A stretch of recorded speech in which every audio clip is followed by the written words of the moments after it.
मैं आप लोगों के समक्ष श्री रामचरितमानस की कुछ पंक्तियाँ रखता हूँ जिसे आप श्रवण करेंगे।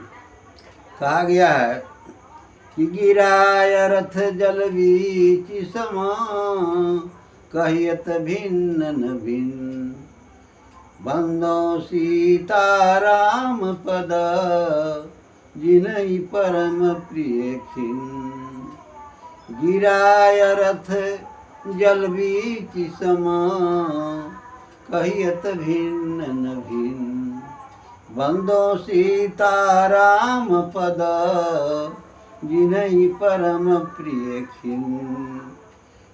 गिरा कहते हैं वाणी को। वाणी और अर्थ में कोई फर्क नहीं है।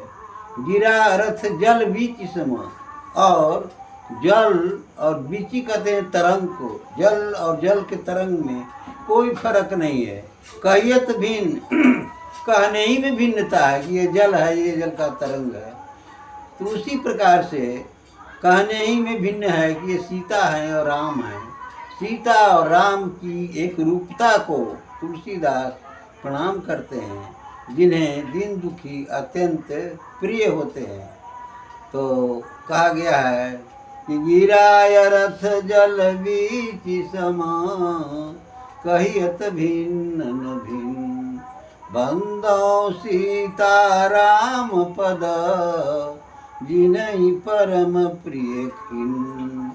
गिरा अर्थ जल बीच समा। गिरा माने वाणी, अर्थ माने अर्थ। वाणी और अर्थ एक ही चीज है। जैसे ऐसे समझें कि सूर्य और सूर्य के किरण, छोटा प्रकाश किरण, चीज एक ही है।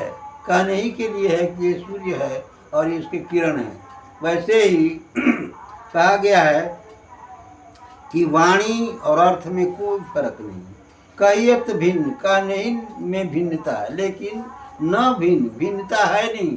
वैसे ही जैसे जल और जल का तरंग, जल से ही तरंग की उत्पत्ति होती है और तरंग पुनः जल में विलीन हो जाती है। तो जल और जल का तरंग, वाणी और अर्थ जैसे कोई फर्क नहीं, कोई भिन्नता नहीं। कहियत भिन्न, कहने ही में भिन्नता है। इसी तरह से सीता और राम कहने ही के लिए भिन्न हैं। ये सीता हैं, ये राम हैं। दोनों की एक रूपता को, राम और सीता की एक रूपता को प्रणाम करते हैं। तुलसीदास प्रणाम करते हैं, जिन्हें दीन दुखी अत्यंत प्रिय होते हैं, प्रिय हैं। इतना ही कहकर मैं अपनी वाणी को विराम देता हूँ।